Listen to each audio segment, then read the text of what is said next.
నమస్కారం. ఏఎస్ఎన్ న్యూస్కి స్వాగతం.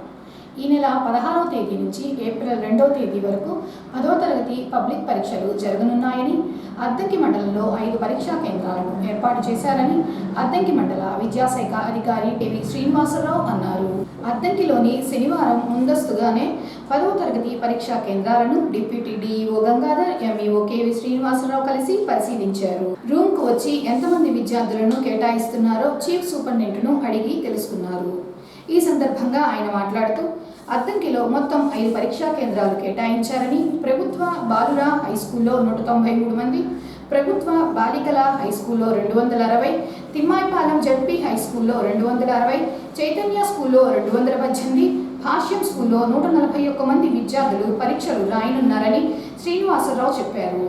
16వ తేదీన విద్యార్థులు గంట ముందే పరీక్షా కేంద్రాలకు చేరుకోవాలన్నారు. ప్రతి పరీక్షా కేంద్రంలో ఉచిత వైద్య శిబిరం, త్రాగునీరు, గాలి వెలుతురు వచ్చే విధంగా ఏర్పాట్లు చేయిస్తున్నారన్నారు. అందరికీ నమస్కారం. మార్చి 16వ తేదీ నుంచి ఏప్రిల్ 1వ తేదీ వరకు 10వ తరగతి పరీక్షలు రాష్ట్ర వ్యాప్తంగా జరుగుతున్నాయి. దానిలో భాగంగా అద్దంకి మండలంలో 5 సెంటర్లలో పరీక్ష నిర్వహించబోతున్నాం. అద్దంకి గవర్నమెంట్ బాయ్స్ హై స్కూల్లో 193 మంది విద్యార్థులు, అలాగే గవర్నమెంట్ హై స్కూల్ గర్ల్స్ 260 మంది, జడ్పీహెచ్ఎస్ తిమ్మాయిపాలెంలో 260 మంది విద్యార్థులు, అలాగే భాష్యం హై స్కూల్లో 138 మంది రెగ్యులర్ విద్యార్థులు, అలాగే చైతన్యలో 218 మంది విద్యార్థులు పరీక్ష రాయబోతున్నారు. పరీక్ష 9:30 నుంచి 12:30 వరకు జరుగుతుంది. విద్యార్థులు 8:30 కల్లా పరీక్ష సెంటర్కి రావాలి. మొదటి రోజు 8 గంటల వచ్చి బయట రూమ్ అలాట్మెంట్ బోర్డు పెట్టడం జరుగుతుంది ప్రతి సెంటర్ దగ్గర. అది చూసుకొని ఎవరు ఏ రూమ్లో పడ్డారో తెలుసుకొని ముందుగానే జాగ్రత్త పడాల్సిన అవసరం ఉంది. విద్యార్థులు ఎటువంటి ఆందోళన పడాల్సిన అవసరం లేదు. విద్యార్థులకు కావాల్సిన అన్ని సౌకర్యాలు సెంటర్లో ఏర్పాటు చేయడం జరిగింది. ప్రతి విద్యార్థి బెంచ్ మీద కూర్చొని పరీక్ష రాసే విధంగా ఏర్పాటు చేశాం. అలాగే మంచినీటి సౌకర్యం, టాయిలెట్ సౌకర్యం ఏర్పాటు చేయడం జరిగింది. హెల్త్ డిపార్ట్మెంట్ వాళ్ళు ప్రతి సెంటర్లో ఉంటారు. ఏ చిన్న అనారోగ్యం వచ్చినా సరే వాళ్ళు హెల్త్ డిపార్ట్మెంట్ వాళ్ళు జాగ్రత్తలు తీసుకుంటారు. తల్లిదండ్రులు కానీ విద్యార్థులు కానీ ఏ విషయంలో ఎలాంటి ఆందోళన పడాల్సిన అవసరం లేదు. తల్లిదండ్రులు మొదటి రోజు మాత్రమే సెంటర్ దగ్గరికి వచ్చి పిల్లల్ని చూపించడం కానీ చేస్తే బాగుంటుంది. తర్వాత రోజులు సెంటర్ లోపలికి తల్లిదండ్రులు రాకూడదు. అట్లాగే విద్యార్థులు ఎటువంటి టెన్షన్ లేకుండా పరీక్షలు రాయాల్సిన అవసరం ఉంది. క్వశ్చన్ పేపర్ కూడా బార్కోడ్ విధానం ఉంది కాబట్టి ప్రతి విద్యార్థి తన క్వశ్చన్ పేపర్కి తనే బాధ్యత వహించాల్సి ఉంటుంది. అలాగే 24 పేజీల బుక్లెట్లో విద్యార్థులు సమాధానాలు రాయాల్సి ఉంటుంది. 24 పేజీల బుక్లెట్ పూర్తిగా రాయడం అయిపోతే 12 పేజీల అడిషనల్ బుక్ కూడా ఇవ్వడం జరుగుతుంది. అలాగే దూర ప్రాంతాల నుంచి వచ్చే 10వ తరగతి విద్యార్థులకి ఆర్టీసీ ఉచితంగా హాల్ టికెట్ చూపిస్తే ఉచిత ప్రయాణం కూడా ఏర్పాటు చేయడం జరిగింది. ఇలాంటి అన్ని సౌకర్యాలు ఏర్పాటు చేసాం. అలాగే 144 సెక్షన్ ఉంది కాబట్టి ప్రజలు ఎగ్జామినేషన్ సెంటర్ల దగ్గర గుమిగొట్టడం అనేది చేయకూడదు. అలాగే ఎగ్జామినేషన్ సెంటర్ పరిసరాల్లో జిరాక్స్ సెంటర్లు కూడా తప్పనిసరిగా మూసివేయాలి. ఇలాంటి జాగ్రత్తలు తీసుకోవాల్సిందిగా కోరుతున్నాం. విద్యార్థులందరికీ కూడా ఆల్ ది బెస్ట్ చెప్తున్నాం. పరీక్షలు చక్కగా రాసి మంచి ఫలితాలు సాధించాలని, అద్దంకి మండలానికి మంచి పేరు తేవాలని కోరుకుంటున్నాను.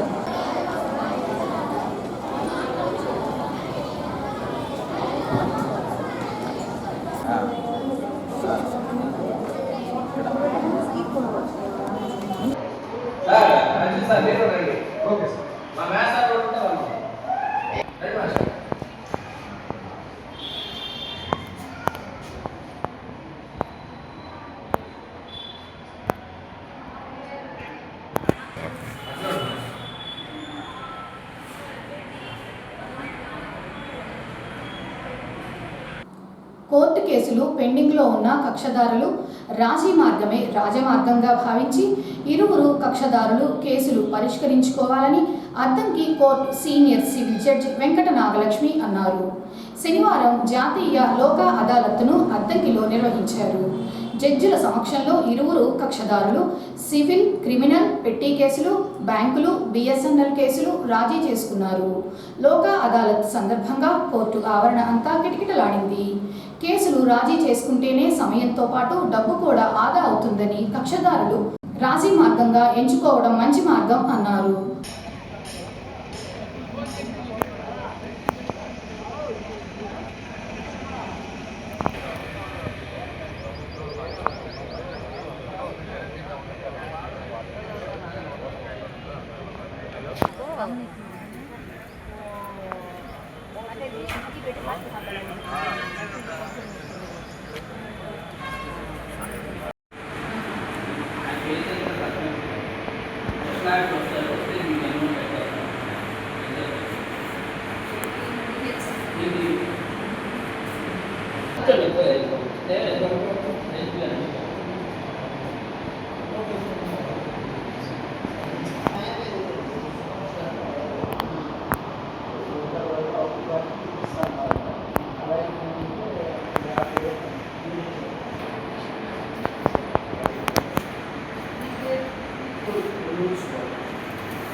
సైడ్ వాడు కావాలి. మీ సైడ్ వాడు ఏంటి అవతల కేసు తీసేస్తే మీరు ఒప్పుకో అన్నారు.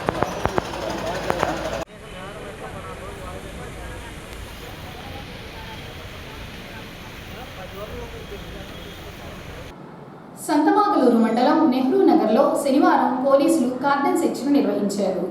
అద్దంకి సంతమాగులూరు సిఐల ఆధ్వర్యంలో సంతమాగులూరు బల్లికుర్వ అద్దంకి పోలీసులు కలిసి కార్డన్ సెర్చ్ జరిపారు. ఇంటింటికి పోలీసులు పర్యటించి వివరాలు అడిగి నమోదు చేసుకున్నారు. సరైన పత్రాలు లేని 42 ద్విచక్ర వాహనాలు, 3 ఆటోలు సీజ్ చేశారు. అనంతరము గంజాయి నిర్మూలన, సైబర్ నేరాలు, రోడ్డు భద్రతలపై అవగాహన కల్పించారు.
ప్రజలకు గ్యాస్ కొరత అనేది రాకుండా గ్యాస్ ఏజెన్సీ వారు చూసుకోవాలని, బ్లాక్లో గ్యాస్ విక్రయించే విధానాన్ని అరికట్టాలని అద్దంకి ఆర్డీఓ జాన్సన్ అన్నారు.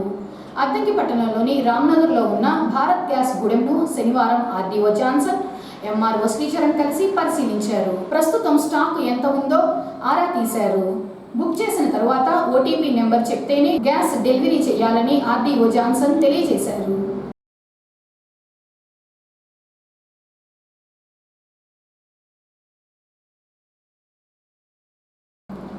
ఉద్యోగ ఉపాధ్యాయులకు ఉన్న సమస్యలు రాష్ట్ర ప్రభుత్వం తక్షణమే స్పందించి పరిష్కరించాలని, లేని పక్షంలో ఆందోళనలు తీవ్రంగా ఉంటాయని Addanki taluka unit JAC chairman Kiran Kumar demand చేశారు. అద్దంకి ఎన్ఎస్పీ కార్యాలయంలో శనివారం రాష్ట్ర నాయకత్వం పిలుపు మేరకు అద్దంకి తాలూకా యూనిట్ జేఏసీ కార్యవర్గాన్ని నూతనంగా ఎన్నుకున్నారు. జేఏసీ చైర్మన్ గా కిరణ్ కుమార్, వైస్ చైర్మన్ గా ఏపీటీఎఫ్ అధ్యక్షులు రమేష్ బాబు, యూటీఎఫ్ అధ్యక్షులు రత్నం కార్యవర్గ సభ్యులను ఎన్నుకున్నారు. ఉద్యోగ ఉపాధ్యాయ భవిష్యత్ కార్యాచరణ త్వరలోనే అద్దంకి జేఏసీ యూనిట్ ప్రకటిస్తుందని కిరణ్ కుమార్ తెలిపారు. ఎన్నికల సమయంలో ప్రభుత్వం ఇచ్చిన హామీలు అన్నీ తక్షణమే పరిష్కరించి పెండింగ్లో ఉన్న డిఏ బకాయిలు, పీఆర్సీ అమలు చేయాలన్నారు.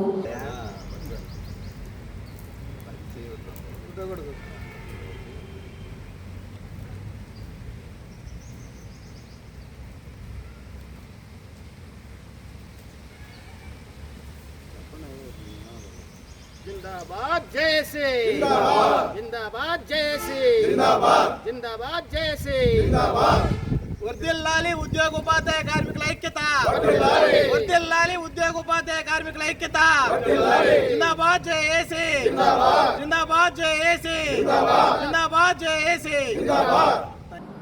ఇరాన్ ఇజ్రాయెల్ యుద్ధం వల్ల అద్దంకిలో గ్యాస్ సిలిండర్ల కొరత ఏర్పడింది. అద్దంకి ప్రభుత్వ బాలికల హై స్కూల్లో మధ్యాహ్న భోజన పథకానికి సంబంధించి వంట చేసేందుకు గ్యాస్ కొరత రావడంతో కుకింగ్ ఏజెన్సీ నిర్వాహకులు శనివారం కట్టెల పొయ్యి మీద వంట చేసి విద్యార్థులకు మధ్యాహ్న భోజనం పెట్టారు. శనివారం 10వ తరగతి విద్యార్థులకు స్టడీ అవర్ పెట్టడంతో విద్యార్థులకు మధ్యాహ్న భోజనం వండి పెట్టారు. అధికారులు మాత్రం గ్యాస్ కొరత ఎక్కడా లేదని పత్రికా ప్రకటనలు విడుదల చేస్తున్నారే కానీ ఆచరణలో శూన్యంగా కనిపిస్తుంది. యుద్ధం కారణంగా గ్యాస్ సిలిండర్లు ఎక్కడ దొరకవు అన్న ముందస్తు సమాచారంతో ప్రజలు గ్యాస్ సిలిండర్ల కోసం ప్రదక్షిణలు చేస్తున్నారు. హాస్టల్స్కు మధ్యాహ్న భోజనం చేసే కుకింగ్ ఏజెన్సీ వారికి గ్యాస్ సిలిండర్ల కొరత లేకుండా చూడాలని జిల్లా స్థాయి అధికారులు చెప్తున్నా సమయానికి సిలిండర్లు లేకపోవడంతో కట్టెల పొయ్యి దిక్కయ్యి వంట చేసి విద్యార్థులకు మధ్యాహ్న భోజనం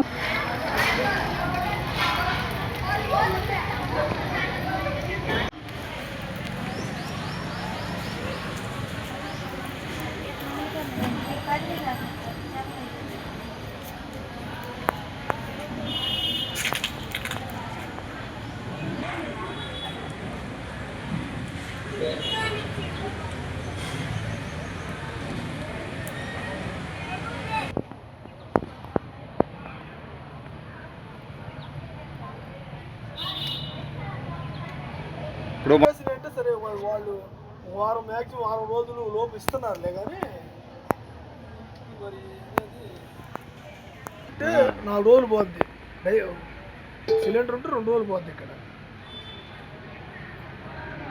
పని కాదయ్యా తొందరగా. మామూలుగా కొత్త కాదు, పని అవ్వదు. 100 మంది పిల్లలు ఉన్నారు, అరగంట అంతే. ఇప్పుడు మామూలు తిరిగి పొద్దున 10ంటికి వచ్చి అన్ని వేస్తుంటే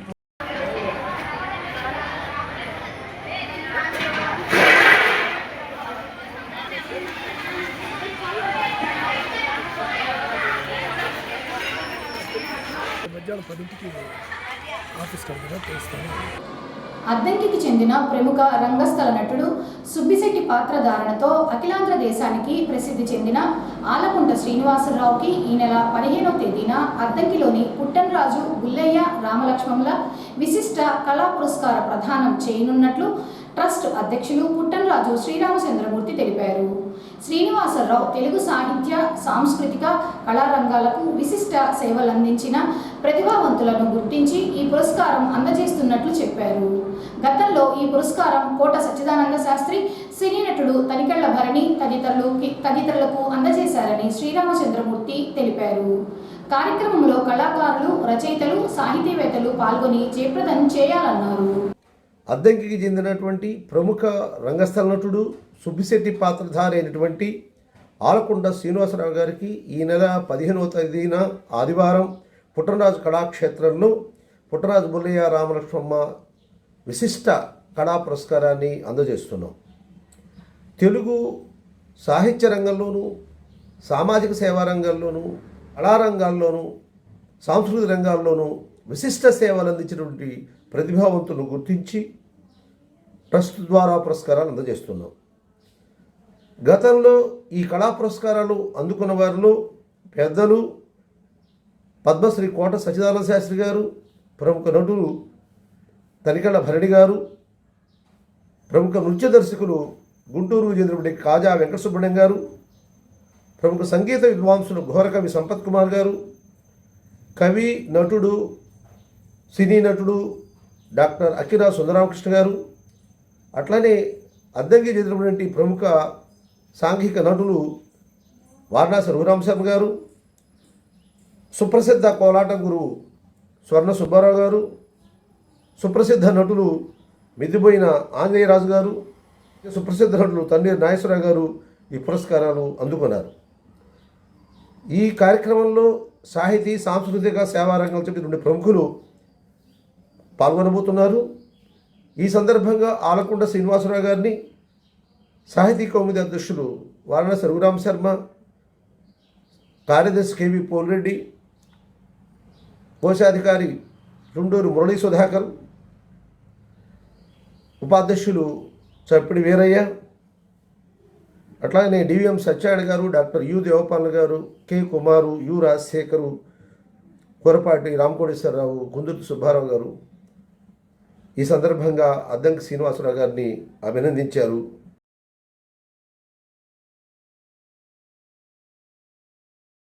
సింగరకొండ శ్రీ ప్రసన్నాంజనేయ స్వామి ఆలయంలో శనివారం భక్తులు క్యూ లైన్లో బారులు తీరారు. స్వామివారికి నిత్యం జరిగే అభిషేకాలు, పూజా కార్యక్రమాలు జరిపి అలంకరణ తదుపరి భక్తులకు దర్శనం కల్పించారు. సోమవారం నుంచి 10వ తరగతి పబ్లిక్ పరీక్షలు ప్రారంభం కానున్న తరుణంలో శనివారం ప్రసన్నాంజనేయ స్వామివారిని విద్యార్థులు దర్శించుకొని పూజలు చేయించుకున్నారు. మంత్రి రవికుమార్ వ్యక్తిగత సహాయకులు శ్రీనివాస్ కుటుంబం సమేతంగా స్వామివారిని దర్శించుకున్నారు.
పోలీస్ వారి సూచనల మేరకు ఆటోలకు డ్రైవర్ల వివరాలు స్టిక్కర్ రూపంలో ప్రజలకు తెలియపరుస్తున్నారని ఆటో యూనియన్ ప్రెసిడెంట్ చక్రవర్తి తెలిపారు.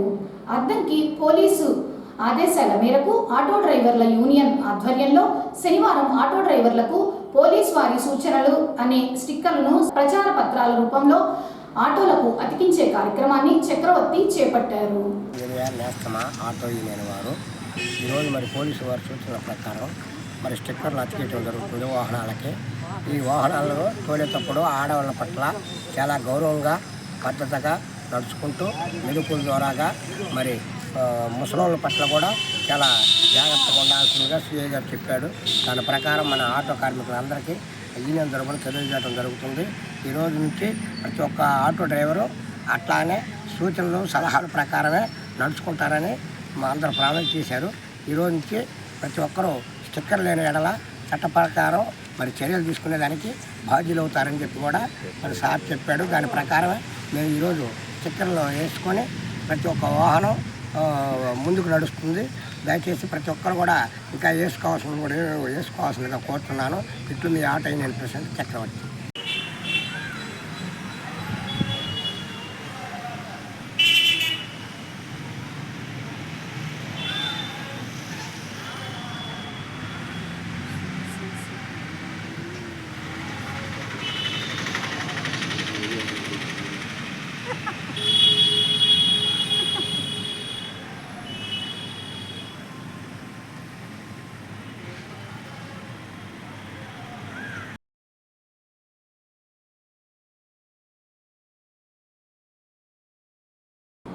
ఏఎస్సీ న్యూస్ ఇంతటితో సమాప్తం. నమస్కారం.